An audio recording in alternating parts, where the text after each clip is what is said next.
বিসমিল্লাহির রহমানির রহিম। নবম দশম শ্রেণীর রসায়নের পঞ্চম অধ্যায়ে আজকে আমরা আলোচনা করব যোজনীর ছক নিয়ে। খুবই গুরুত্বপূর্ণ একটি বিষয় যোজনী ছক। তো যোজনী ছক নিয়ে আমরা প্রথমেই দেখব যে একযোজী মৌলগুলি কোনগুলো।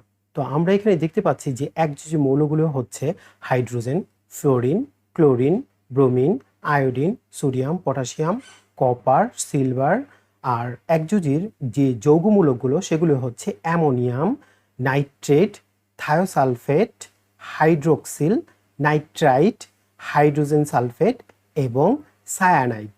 একইভাবে দুই যোজী বা দ্বিযোজী মৌলগুলো হলো oxygen, sulphur, magnesium, calcium, zinc, iron, tin, copper, lead, barium. যৌগমূলকগুলি হচ্ছে দুই যোজীর sulphite, sulphate, chromate, dichromate, silicate, carbonate. আর তিন যোজী যৌগগুলো হচ্ছে বা মৌলগুলো হচ্ছে তিন যোজী বা যাদের যোজনী তিন: nitrogen, boron, phosphorus, aluminium, iron, chromium এবং একটা তিন যোজী যৌগমূলক আছে ফসফেট। চার যোজী বা চতুর্যোজী মৌলগুলো হচ্ছে sulphur, carbon, silicon, tin, lead. আর পঞ্চযোজী হচ্ছে নাইট্রোজেন, ফসফরাস। আর যার যোজনী ছয় মানে ষড়যোজী সেটা হলো সালফার। তো এই যে আমরা যোজনী ছকটা দেখলাম, এই যোজনী ছকে আরো অনেক কিছু এখানে শেখার আছে। তো এখানে প্রথমে যাদেরকে দেখছি আমরা একযোজী, এরা সবাই হাইড্রোজেনের সমতুল্য। এই বিষয়টা আমাদের খেয়াল রাখতে হবে, হাইড্রোজেনের সমতুল্য। আর দ্বিযোজী যারা আছে যাদের যোজনী দুই, এটার মানে হচ্ছে যে এরা দুইটা হাইড্রোজেন বা হাইড্রোজেনের সমতুল্য যারা আছে তাদের দুইটির সাথে যুক্ত হতে পারে, তাই তাদের যোজনী দুই। একইভাবে তিন যোজী কারা? তিন যোজী হচ্ছে যারা তিনটা হাইড্রোজেন অথবা তিনটি হাইড্রোজেনের সমতুল্য যারা আছে তাদের সাথে যুক্ত হতে পারে। চতুর্যোজী একই রকম ভাবে পঞ্চযোজী এবং ষড়যোজী। তো আমরা এখানে আরেকটা বিষয় দেখব, সেটা হচ্ছে যৌগমূলক। এই যে আমরা এইখানে যে একযোজীর যে যৌগমূলকগুলো দেখতে পাচ্ছি, এরা যৌগমূলক কেন? এরা যৌগমূলক এই কারণে যে একাধিক মৌল সংযুক্ত হয়েছে এবং এদের কিন্তু চার্জ আছে। এই যে আমরা এখানে দেখতে পাচ্ছি যে দ্বিযোজী আর এখানে ত্রিযোজী। তো এই যে এদের কিন্তু দেখো প্রত্যেকেরই কি আছে? চার্জ আছে। যারা একযোজী তাদের চার্জ হচ্ছে এক। ভালো করে দেখো, এখানে ammonium plus, nitrate NO3 minus, thiosulphate H2O3 minus একটা, ও এখানে হাইড্রোক্সিল OH মাইনাস একটা। যারা দ্বিযোজী তাদের কিন্তু চার্জ দুই, যেমন সালফাইট এখানে 2 মাইনাস অথবা -2। একইভাবে ফসফেট PO4 3 মাইনাস। তো যাদের যোজনী যত তাদের চার্জ কিন্তু তত। আরেকটা জিনিস খেয়াল রাখতে হবে, সেটা হচ্ছে অ্যামোনিয়াম কিন্তু এখানে যে যৌগমূলক এইটা কিন্তু পজিটিভ চার্জ, আর বাকি সবগুলো যৌগমূলক কিন্তু নেগেটিভ চার্জ। তো অ্যামোনিয়াম আর ফসফোনিয়াম নামে আরেকটা যৌগমূলক আছে, এই দুইটা হচ্ছে পজিটিভ চার্জযুক্ত যৌগমূলক। যৌগমূলক কোনগুলো? যারা একাধিক মৌল সংযুক্ত হবে এবং যাদের চার্জ থাকবে তারা হচ্ছে যৌগমূলক। এই যৌগমূলক দিয়ে কিন্তু অন্য মৌলগুলোর সাথে যখন যৌগমূলক যুক্ত হয় তখন যৌগ গঠন হয়। তো আমরা যদি যোজনীগুলি আমরা জানি বা জানা থাকে তাহলে আমরা সহজে সংকেত তৈরি করতে পারবো। তো এই যে যোজনীগুলির মধ্যে আরেকটা বিষয় খেয়াল করো, সেটা হচ্ছে এখানে কতগুলি মৌলকে আমরা লাল কালিতে দেখিয়েছি।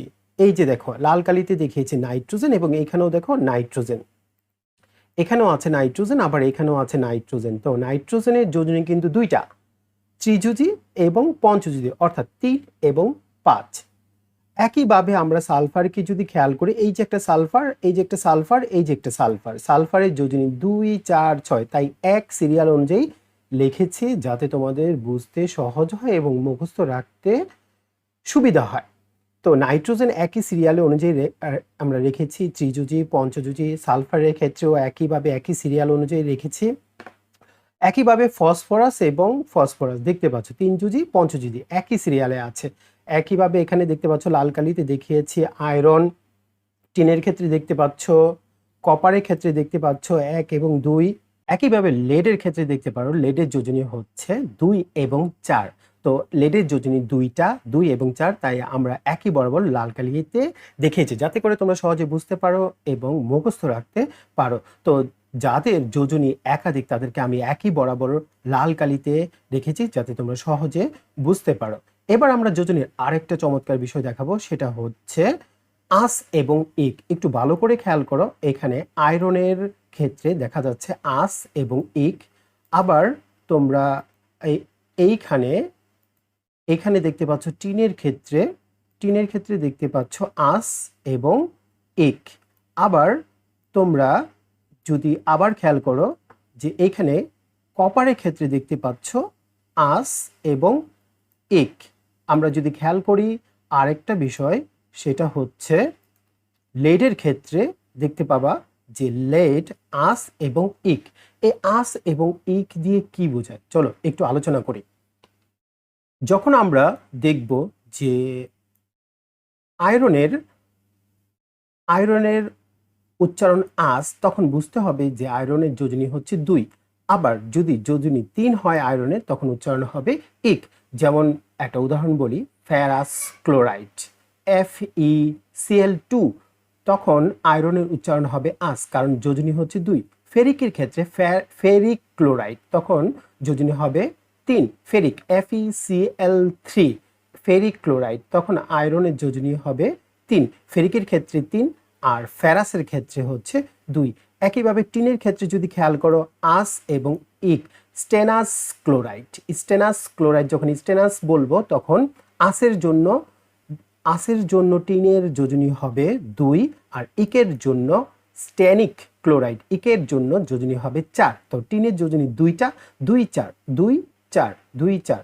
তো একইভাবে আমরা কপারের ক্ষেত্রে যদি একটু খেয়াল করি আস এবং ইক, যখন কিউপ্রাস বলবো আমরা কিউপ্রাস আস, তখন বুঝতে হবে কপারের যোজনী হচ্ছে 1। যেমন একটা উদাহরণ বলি, কিউপ্রাস অক্সাইড, কিউপ্রিক অক্সাইড। তো কিউপ্রাস কখন বলবো যখন নাকি কপারের যোজনী 1। কিউপ্রিক কখন বলবো যখন কপারের যোজনী হবে 2। তাহলে কপারের যোজনী 2টা, 1 2, প্রথমে আস পরে ইক। লেডের ক্ষেত্রে ঠিক একইভাবে আস এবং ইক। তোমরা একটু ভালো করে খেয়াল করে দেখো, প্রত্যেকটা প্রথমটা হচ্ছে আস, পরেরটা ইক। আয়রনের ক্ষেত্রে আস ইক, টিনের ক্ষেত্রে আস ইক, কপারের ক্ষেত্রে আস ইক, এবং লেডের ক্ষেত্রে আস এবং ইক। প্রথমে আস পরে ইক, তোমরা একটু সবাই বলো তো কি? প্রথমে আস পরে ইক। লেডের ক্ষেত্রে আমরা বলবো প্লাম্বাস, প্লাম্বিক, প্লাম্বাস ক্লোরাইড, প্লাম্বিক ক্লোরাইড। তো লেডের যোজনী হচ্ছে 2টা, প্রথমে এটা মুখস্থ রাখতে হবে 2 4, লেড 2 4, লেড 2 4। যখন আমরা আস বলবো তখন লেডের যোজনী প্রকাশ পাবে 2, আর যখন 4 হবে তখন উচ্চারণ হবে প্লাম্বিক ইক। তা আস ইক, প্লাম্বাস ক্লোরাইড, প্লাম্বিক ক্লোরাইড। তো এই হচ্ছে আস এবং ইকের কাহিনী। আশা করি ব্যাপারটা সহজেই বুঝতে পেরেছ। আর একটা বিষয় সহজ করে দিই, সেটা হচ্ছে তোমরা দেখতে পাচ্ছ ফসফেট 3 যোজি একটা যৌগমূলক, সেটা হচ্ছে ফসফেট। তো এই যে যোজনীর যে চার্টটা আজকে আমরা পড়ালাম, সহজে তোমরা বুঝতে পেরেছো। এই যোজনীর চার্টটা যদি তোমাদের দরকার হয় তাহলে এই ভিডিওর কমেন্টে গিয়ে তোমরা তোমাদের মোবাইল নাম্বারটা, অর্থাৎ হোয়াটসঅ্যাপ যে নাম্বারটা, সেই নাম্বারটা দিবে। তাহলে আমি তোমাদেরকে এইটার একটা জেপিজি ফরম্যাট তোমার হোয়াটসঅ্যাপে পাঠিয়ে দিব। তো যোজনীর ক্লাস আজকে এই পর্যন্তই। সবাই ভালো থাকো, সুস্থ থাকো, আল্লাহ হাফিজ।